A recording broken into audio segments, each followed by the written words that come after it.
Hey guys, what's up? Welcome back to Arch with Imran. I'm Imran. I hope you guys are having a great day. And today I'm joined with Azhar from Archmosphere. How are Yeah, you doing, so Azhar? I'm doing great, Imran. So it was a nice pleasure to be, on your channel. And Imran is doing really well on his channel by posting these software-related tutorials. So yeah, that's all. Great, thank you. So, am I right in thinking you're currently studying in India? Yeah. So where do you study and what year are you in?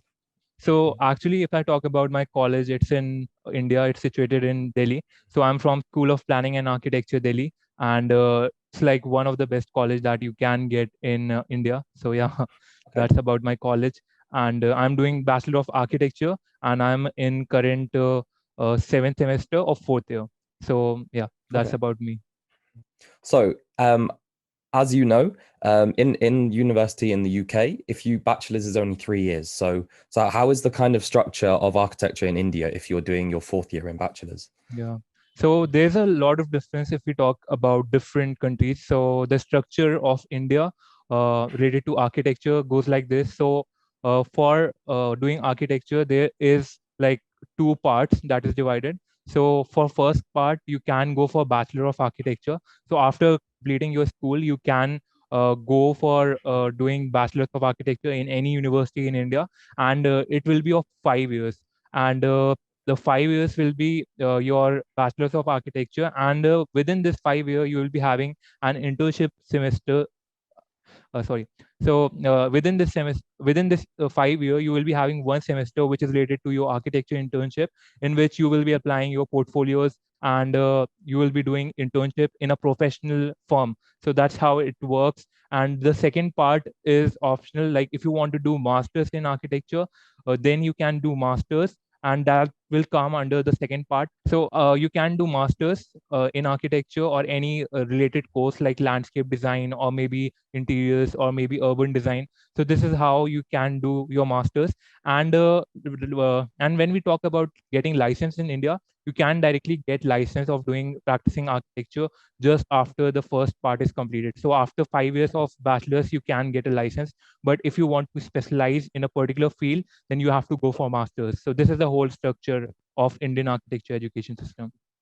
Oh wow, that sounds very interesting. Yeah. So you said you're in fourth year. Um, Could you give me an example of the projects you've had this year and the kind of briefs and how you've responded to them? yeah.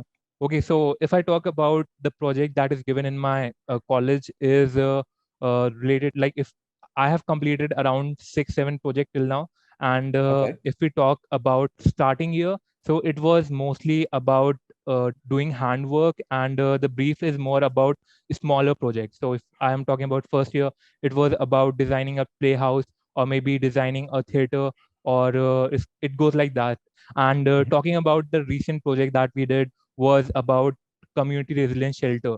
So we got a brief to design a community resilience shelter, and it was a competition which was held by Solar Decathlon India. So we participated in Solar Decathlon India, and it was like designing a shelter for a disaster. So our Okay. what we choose, the disaster was flood. Okay, so we have a site in Delhi which is situated near to Yamuna River. So if a flood hits in, and we have to design a shelter that is resilient to that. So that was a brief in my fifth semester. And then we are talking about sixth semester. A new brief was given to us, and it was about designing a high-rise office which have these green ratings. So like we incorporated these passive design techniques by creating parametric.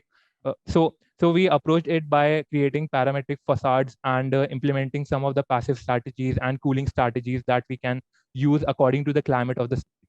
So the site was different. So we have a site in a state called Haryana in India. So the climate was composite in that zone. So we have to design accordingly. So if we are talking about India, we get a lot of different site because we have a lot of different climatic condition in India, and it's a Okay. very diverse country. So yeah, get to approach a different type of typology of building, and we explore a lot of vernacular technique, and even how we can approach toward green building. So that's how our brief are mostly focused on. Okay. Yeah, it's very interesting to see because in the UK the climate's quite similar all around the country. So we don't really see any of the extremes or any of the extreme geographical issues. Um, One thing I would like to ask, based on what you've just said, is how does the kind of things like foundations, the technologies you use, as well as how do your materials change due to being in India? So if we talk about the construction technique, it differs according to the location. So if we are talking about urban cities, it's more like using concrete and using foundation, like traditional foundation, and even the newer techniques that are coming in. But when we talk about these rural areas and maybe the areas which are on contour side, so if we talk about the landscape of India, it is very diverse. You have coastal region, you have hilly areas, you have flatlands also. So according to that, we respond to our foundation and the material that we are choosing, and we prefer to use vernacular material which are available locally. So we prefer to use material which are available locally. So that's the idea that we take, and by using the vernacular techniques, the cost and the energy of transportation and maybe like the traditional technique that we were using before could be incorporated in our new design. So we take the vernacularity with us, and we design sustainable building according to the location of the area. So that's how we approach our design and design brief according to the foundation And and material. Yeah. very quickly, for those that don't know, can you really quickly, simply explain what vernacular means? So if I talk about vernacular, is that using local and traditional techniques that are used over the past year. So if you talk about different region, we have mud house, we have bamboo techniques, we have a lot of other material that was traditionally used by some specific areas. So why we are using it? We are using it because they have a sense of vernacularity, and it respond to the climatic condition and location of the particular area. So that's how we uh, describe vernacular and using vernacular techniques. Mm, So yeah, that's the whole idea of s- using vernacular. yeah. So using local materials that are better for the climate. Okay, great. Mm. And you mentioned about your time in college.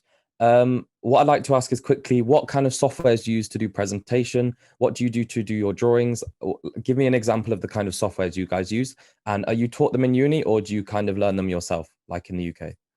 So if I talk about the softwares and the computer skills that we develop and presentation skills that we develop, is uh, generally taught by like there's a foundation course to them, foundation course of the software, but we learn a lot by our surroundings. So we, like, if we have a hand maybe on SketchUp, maybe on Rhino, or maybe on anything, we get a start, but we have to explore it by ourselves. So this is how Okay. it is approached. And the software that we use in our college related to 3D modeling and drafting is AutoCAD, and some people also use ArchiCAD. And for Mhm. 3D modeling, we use Revit and SketchUp, and uh, these are the software that we use for 3D, and Rhino also. And if we talk about rendering softwares, we have Lumion and V-Ray. So these are the software that we use for our rendering. And for post-production, we use Photoshop. And for composing our sheets, this is basically Photoshop and Illustrator work. So this is how we approach our softwares. And for parametric design, we are also focusing on Rhino and Grasshopper to have a parametric design on our upcoming years. So this is how we approach it. And for first years, and like when you are starting the college, mostly hand-drawn work are more preferred, and even it is also accepted if you are not making softwares. Like if you are not making your presentation with software, you can present your handmade sheets Okay. and even your handmade models. So this is how it. Yeah, so it's very similar here. Hand drawing is always encouraged first year because it is the basis to everything. And then those softwares you've mentioned are very similar to what I use. They seem to be internationally standard. So once you're versed in those kind of softwares, you can really take those skills and take them anywhere around the world. Yeah. Okay, very interesting. So finally, we're nearly done, but can you please give me some tips for earlier students? Being in fourth year, what is some things that you've learned along the way, things you'd recommend, and any advice? I would say that architecture will help you to explore a lot of new things in your curriculum. So it's not just about architecture learning, it's about more than that. You don't have to just be occupied on your studio work. You have to explore and see things and take inspiration from a lot of things that are already there. So that's my advice. And yeah, you have to work a lot. You have to do a hard work. So Mhm. yeah, that is how you have to approach it. And if you have some problems, there is a lot of people, your faculty, your um, college friends, you have a lot of people to guide you up, and there are many channels like us. So Imran and I'm also helping you guys to raise up a architecture community which is helping for each other. So that's how I approach it. Okay, great. Thank you. This conversation has been very interesting. Guys, please go check out Azhar. I'll leave his channel is Archmosphere. I'll leave the link in the description and it should be on the end card. And thank you guys for watching. Thank you for being here. I hope you guys have a lovely day and I'll catch you guys in another video.